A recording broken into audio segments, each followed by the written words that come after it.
Right, hello there ladies and gents, welcome to another video. Today we're going to be working on this Xbox Series X. This is yet another Series X which don't turn on. And this has been sent in by a customer, like I said, because it doesn't turn on. I don't really know the history of this other than that it's got no power. But yeah, I'm seeing an awful lot of these lately. This is the second one I've worked on in an hour. I won't spoil the outcome of the other one because that has made a video as well.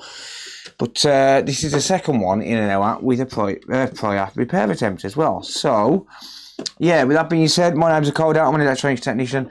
I mainly work on games consoles, but I do work on other stuff as well. If you enjoy that kind of thing and you want to see more, be sure to get subscribed and turn on the bell notifications. That way you won't miss any future videos. And if you need to organise a repair, you can do that on my website at thecoder.repair. Just send me an email, I'll get back to you with a quote and you can send it over to me or drop it off in person if you wish to do that as well. So yeah, with that being said, let's get into today's repair. Oh, don't forget, you can buy parts and supplies from my online store as well. All of the links are in the video description. But yeah, I'm going to get this thing apart and yeah, we'll see what's going on with it. You probably don't give a damn about what I've got to say, but just hear me out for a minute, alright? We all know that those sweaty little douchebags with cheesy fingers, living in the mom's basement, drinking Red Bull and simping over TikTok losers are gonna break the console. And you and I both know that you're too cheap to buy off eBay, you're too impatient to wait for AliExpress, and you're just about smart enough to avoid Amazon completely. You can admit it, because I'm exactly the same. That's why I started my online store, consolefix.shop. I'll sell every part you'll need to fix the Xbox One, Series S, Series X, PS4, PS5 and Nintendo Switch consoles. So why not give me the money instead of some random dude on eBay? At least if I have it, you know it's not going to waste on some stupid thing like promoted eBay listings or food for the kids or something. If you give me your money instead, I'll promise I'll use it on useful things, like buying views on TikTok. So before you decide to go to one of the more popular sites and line the pockets of some fat cat loser, take a look at my online store. Check out the link in the video description or the top pinned comment and get 10% off any order over £25 during checkout. Alright, now you can go back to watching this douchebag on YouTube trying to fix something. You can't say stuff like that in an advert, dude. You're not my dad, dude. Don't tell me what to do. That's what you think, Phil. Wait, what? Mom? Right, okay, so first thing we're going to do is test the power supply, just to see if that's putting out the correct voltage.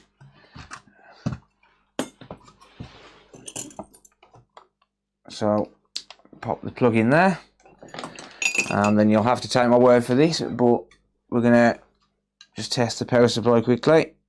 Always test the power supply first. If you've got no power at all, it should be your first point of call. So we do get 11.8 volts out of that, which is about normal. So yeah, power supply is working absolutely fine. So I'm going to disconnect this from here. This is the V1 board, so one of the first revisions. Let's unplug this because these do not like being hot plugged. They don't like the sudden surge in current draw. So it will put itself into overcurrent protection mode if it gets plugged in while the board's plugged in. Well, if it gets plugged into the board while it's plugged into mains power, it will go into overcurrent protection. Okay, I've got myself a test Nexus board here. So I'm going to isolate this and figure out which board is at fault by plugging that in there. It's the APU board. So basically, if you apply power just to this one and then try and turn it on, it will try and turn on if this board is receiving power all right. So if you've got no shorts on this board, then it should at least turn on and basically shut straight back off. So we know the power supply is working and we know that the Southbridge board is able to power on the console.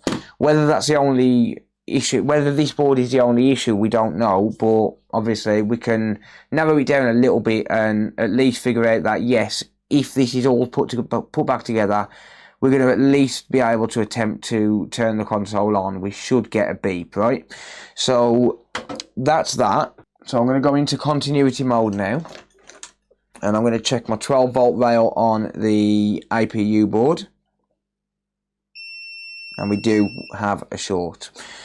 Yeah, okay, we've got a direct short on the 12 volt rail on the APU board, so that means that this board is definitely at fault, or at least that's definitely the main fault. So we're going to pop this plate off here like that. That's nice and easy to come off because it's come off before. Okay, so here's what we're going to do then. We're going to give this board a visual inspection. So it looks like this is the factory thermal paste on here, which means we've got a big burn in the board. Yep. Okay, we see the problem straight away. Nice. Yeah, so just because we see the problem straight away doesn't necessarily mean we're going to be able to fix it. First thing I'm going to need to do is blanket wipe this area. So I'm going to start off by getting some heat in the board. And one thing you're going to find here is that this MOSFET here and the surrounding components, the capacitors and stuff, they're probably going to be stuck to the trace. So we're going to need a fair bit of heat here. So I've got my hot air set at 480 degrees Celsius. That's very likely going to have some layer damage.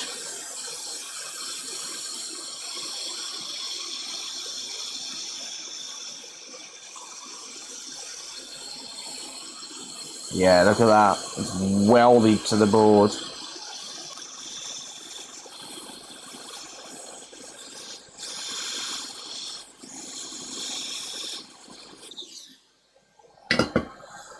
Right, so I've blanket wiped that area. Let me just clean this up. Sizzle, sizzle. That's not going to hurt the board, don't worry. I mean, well, can you really hurt the board anymore?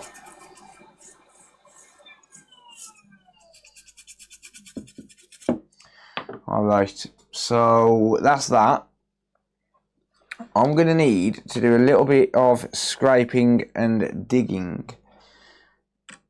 just to see how extensive this damage actually is.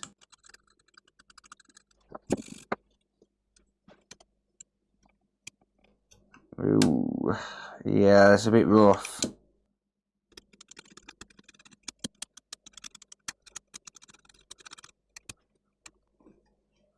So it would appear like we've got multiple layers of damage here. So the way that a board is comprised, it's not just one layer. It's not just one, just on the surface and that's it. There's about 15 layers here, and this could end up going all the way through the board. So it's separated by something called a substrate, which is like a fiberglass layer in between the copper tracks. And what that does is it isolates the layers and prevents them from shorting out against each other. What's happened here is the snowball effect. So the MOSFET's overheated because of probably a short. So it's basically when you get a short, there's no resistance. So the power is just going to flow straight through to wherever it's short to. So for example, here it's going to be short from 12 volt to ground, right? And because there's no resistance, that basically allows for infinite current, as much as the power supply can actually supply, which is about 30 amps. So the more current that flows through, the hotter the board gets, or the hotter the component gets. The hotter the component gets, the more burning that happens, and as a result, it creates more of a short, and it just snowballs, and it gets to a point where it starts burning through the layers. I've got another one of these here which I use as a donor board. Obviously all of the rest of the components are fine, but this is what it creates, and it causes it to basically be unrepairable. So this is a spare board I've got here, one that I was using as a donor board earlier on, and yeah, that's what happens basically. It just creates a multi-layer short that's almost impossible to actually get rid of. So I'm going to have to use my grinding pen here.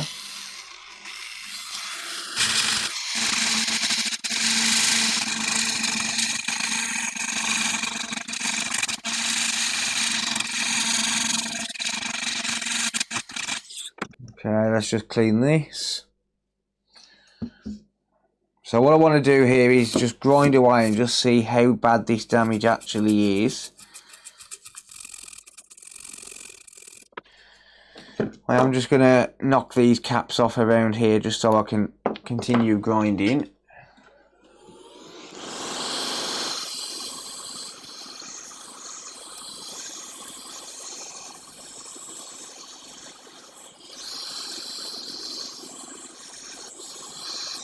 Okay, there we go.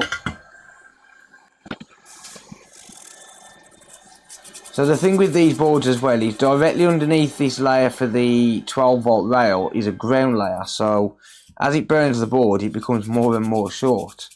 It's not really the greatest design, but it does create shielding and stuff in between. So you can understand why it gets done, right?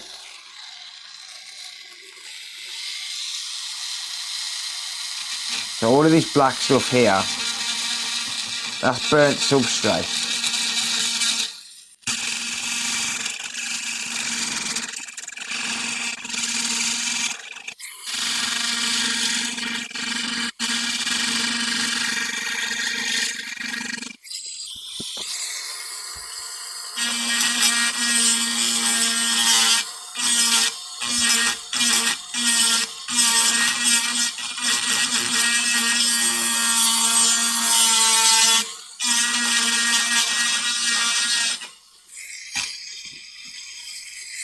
I need to try and get this on an angle.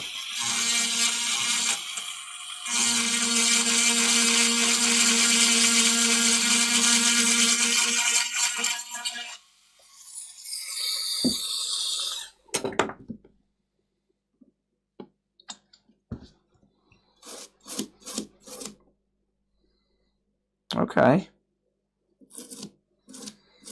We might be getting there. It looks like we've got separation between the layers. As you can see there, look.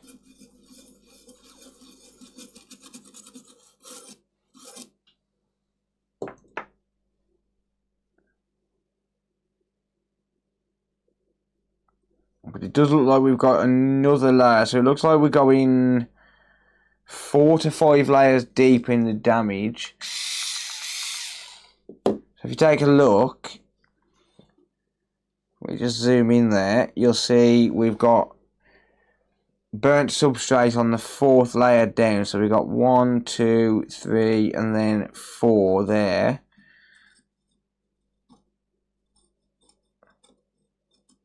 So the 4th layer down we've still got burning. I don't know how far back that goes as well.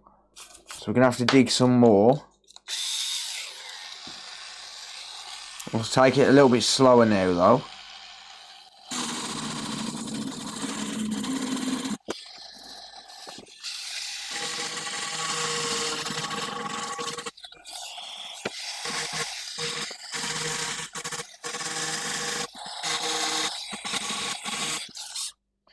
We do seem to be getting a little bit closer.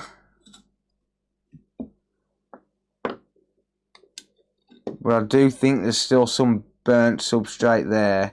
It just depends if it's actually connected or not. We're actually creating shorted layers. So here's what I'm going to do. I'm going to check really quickly what the current situation is. That's pretty bad. Whether that's going to be recoverable, I don't know. Okay, we don't have a short there anymore.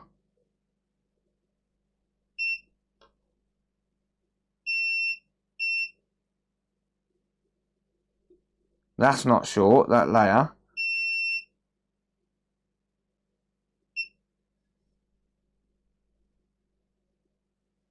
We might have got that. So are we still short over here on 12 volt? So this is my 12 volt test point just here, TP17. So we've got a ground point just here. And yes, oh, hang on. Nope, that's not short anymore. Okay, that's interesting, to say the least. The problem we have now is where do those MOSFETs, or where do those wires actually go to? I don't know. Do they go just to the MOSFET? So let's just have a look on my donor board here So what I'm going to do is I'm going to have a look under this MOSFET and just see if I can figure out. I think those wires all go to these pads here on the MOSFET.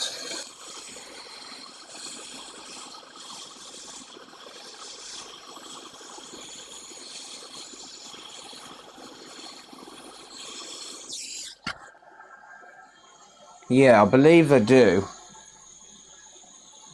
So we've got, how many separate traces have we got? 1, 2, no, that's not a separate trace. So we got 1, 2, 3, 4, 5, 6, possibly 7. Let's just have a look.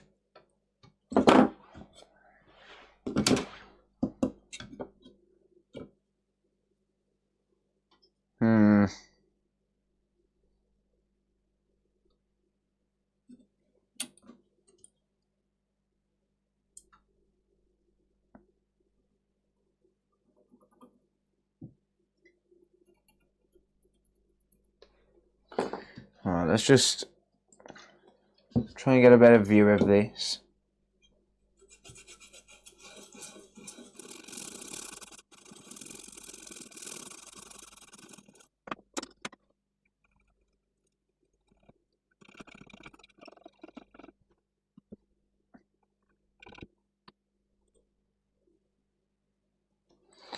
Right, so if I just offer this up here, I can kind of figure out which traces go to where.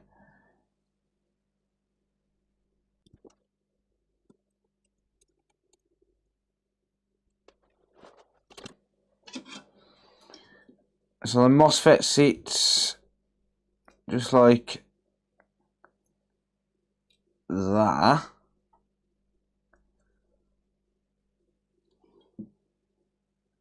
And it sits exactly there, right?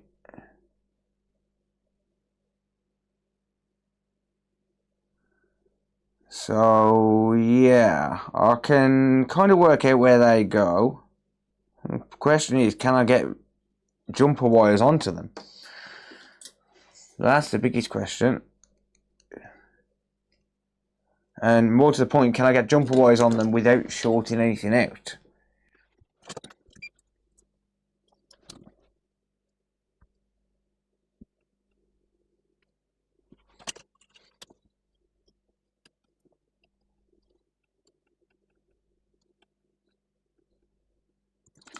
Right, so the first two I can, but the other one just does not want to take solder.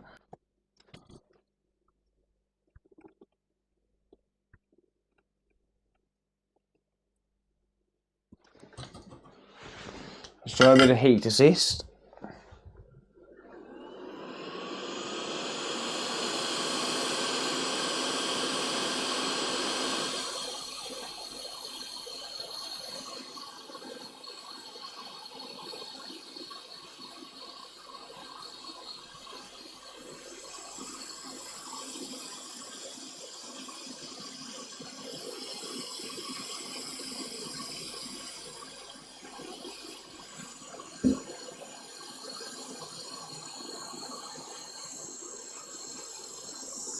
Yeah, I think it's just a little bit too deep on that one.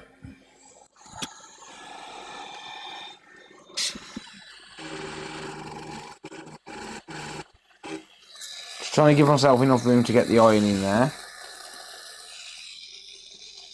I don't have a micro pencil at the minute.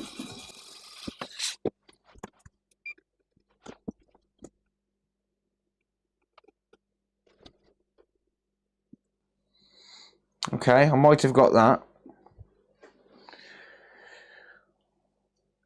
Difficult, that's for sure.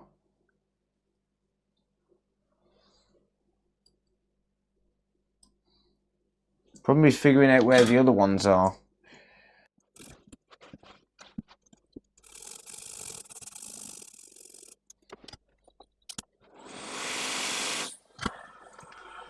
Let's just do a diode test and just see which ones are actually needed.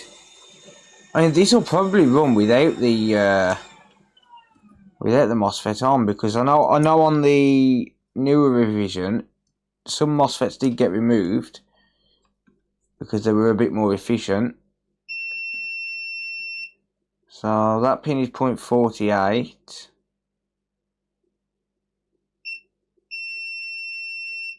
So is that one. That one's 0.46.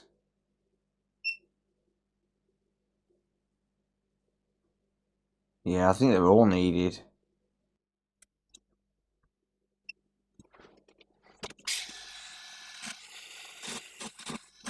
You know, I'm going to try and power this on and just see what happens. I don't think I'm going to be able to get to every single wire that I need to get to here in order to be able to actually restore everything. So I'm going to try it without that MOSFET and basically just see if it powers on. If it does, I'll do a stability test on it. You know, I'll run it for several hours if I have to. And just see, you know, does it shut down, or, you know, what happens. So I'll just pop it back together. Forget the thermal paste. I'll just add a little bit. I'll clean it all up if I get it working. I'll just add a little bit just to keep it powered on. No one cares about the thermal paste at the minute, or at least I don't. The main thing is, does it power on? I just think it's a little bit too... It's going to be a little bit too difficult to actually get a jumper wire to every single one of those traces. And the other alternative is, can I run jumper wires from another MOSFET to actually, you know, get that circuit restored with a MOSFET? I'll have to check the schematic and just see how they're wired in. If I can run jumper wires and just add a MOSFET, basically, you know, stack a MOSFET on top of another MOSFET, then I can do that. Or, you know, run jumper wires underneath it to another one and, you know, just jumper wire it in. And I have run Xboxes with only one MOSFET before. With one MOSFET missing before, sorry. They're just... There's that many MOSFETs, mainly for efficiency, to be honest. You know, if it's a little less efficient, when it means, you know, a customer's got a working console, where's the harm, right? So I don't normally connect the fan up, but I've connected the fan up just to give it every chance at staying on. You know, we're still not going to have 100% efficiency on the cooling because I haven't done the thermal paste, and I also don't have this inside the housing, but we can at least see if it powers on, right?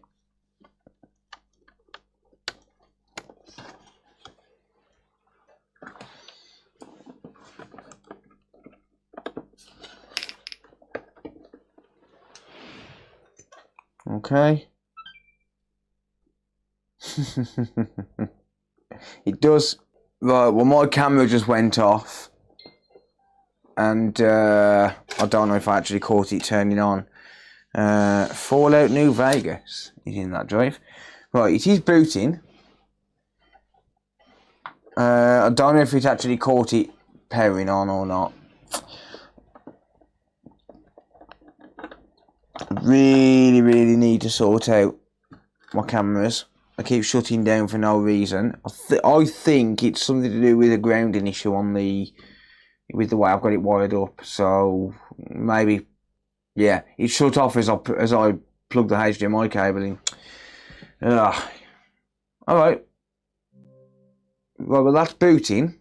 So the first test I want to do, does it sync a controller? We need this front board plugged in. Yes, you can plug this in while it's turned on. It's not going to shut down on us. So does it sync a controller? So I don't have a sync button hooked up. And I don't think I have one to hand. So I guess I'll just plug it in. And if sync is working, then it'll just stay synchronized. Okay, controller vibrated.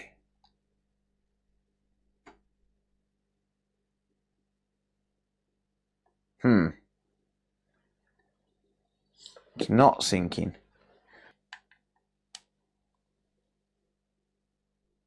Ah, there we go. Never mind. It's just my cable. Alright, well, that is actually working. Is it going to stay synced? Yep. Alright, test number 2. We're going to plug in my external SSD.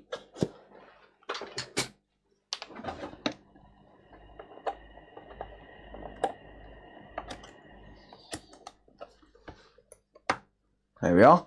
Okay. Right, okay. So, that's why it blew up.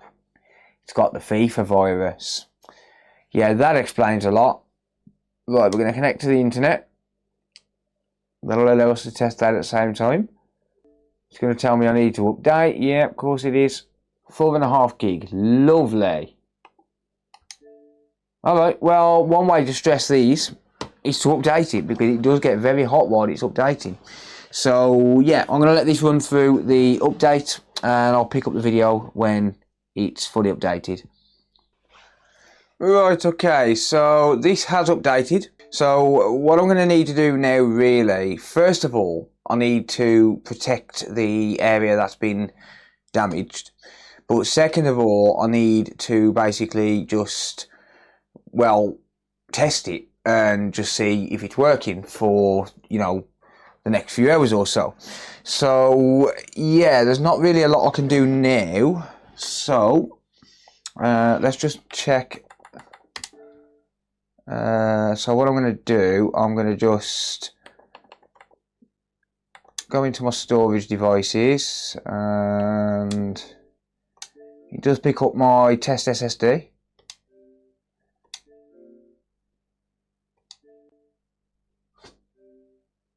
Of course it needs an update, yeah. Typical.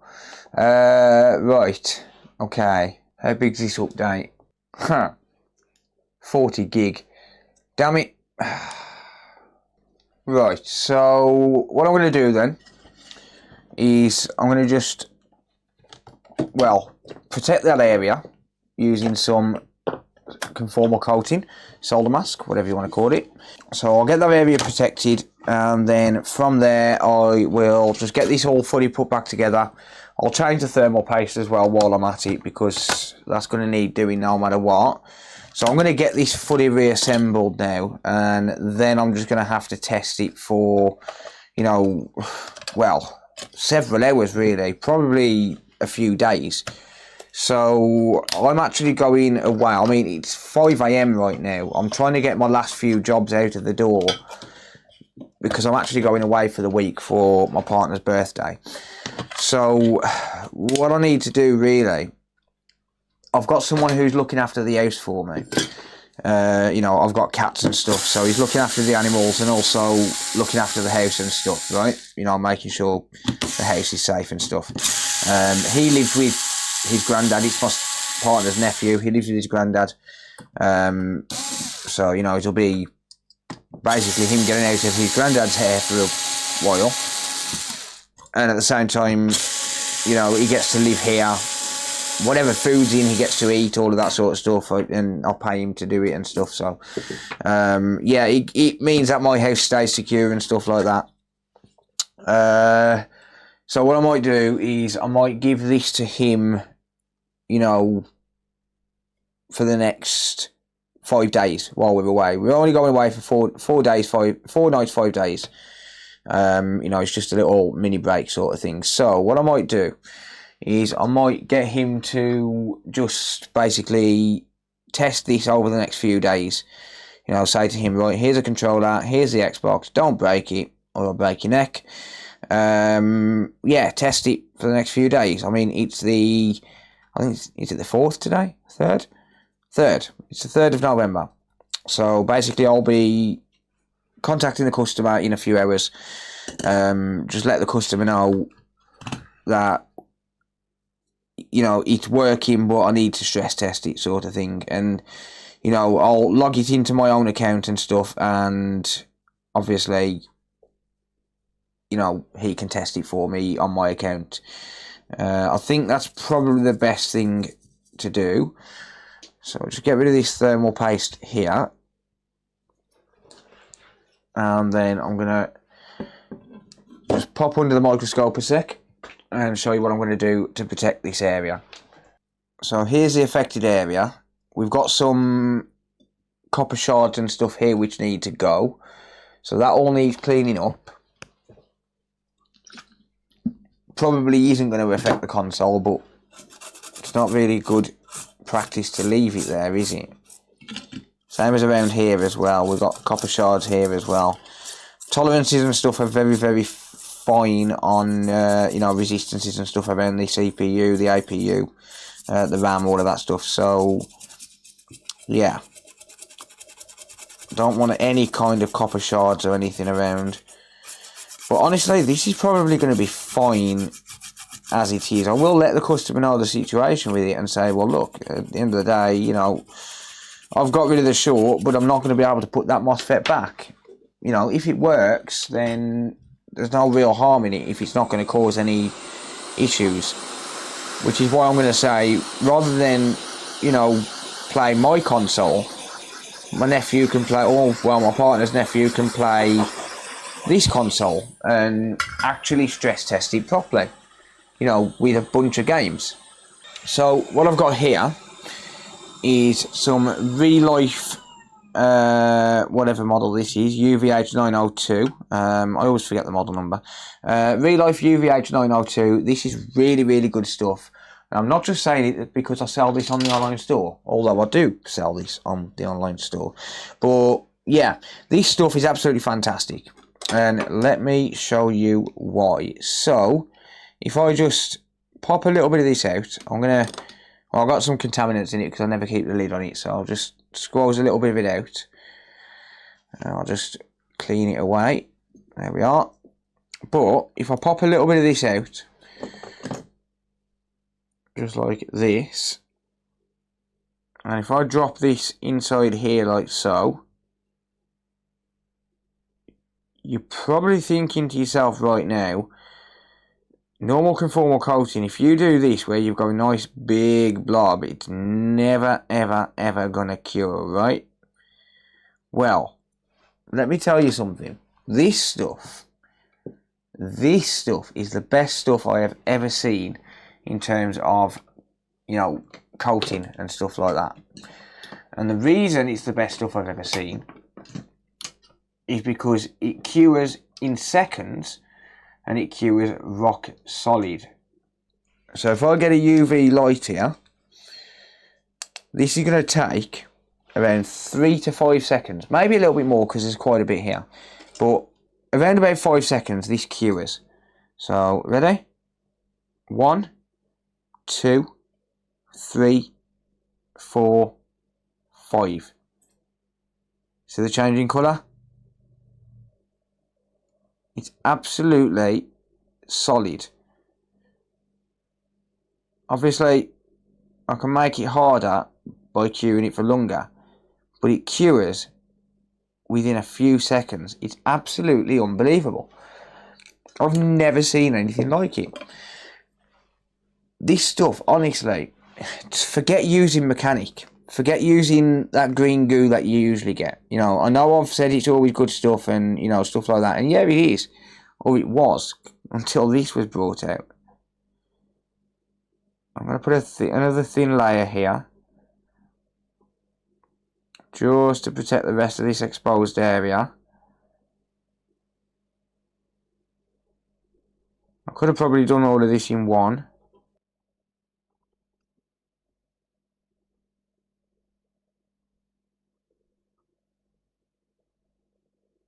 Okay, there we go.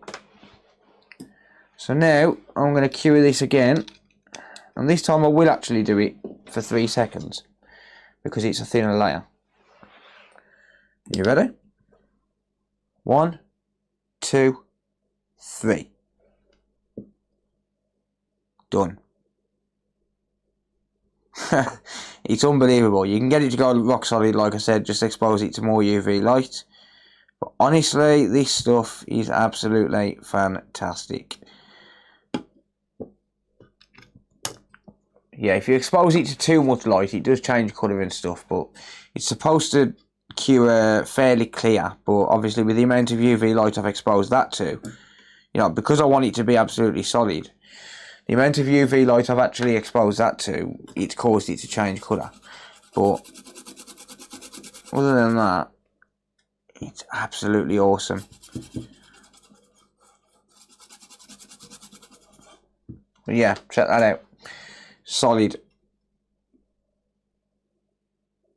Absolutely rock solid. So I'm pressing on that incredibly hard there. Like, you can actually see the tweezer bending with how hard I'm pressing on it, right?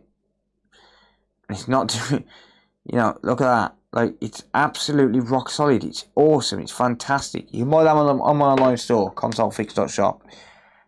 Really, really good stuff. But anyway, enough shilling. Let's get some fresh thermal paste on here and get it fully reassembled. Right, there we go. So this is fully back together. Just to summarise on this, it should be fine.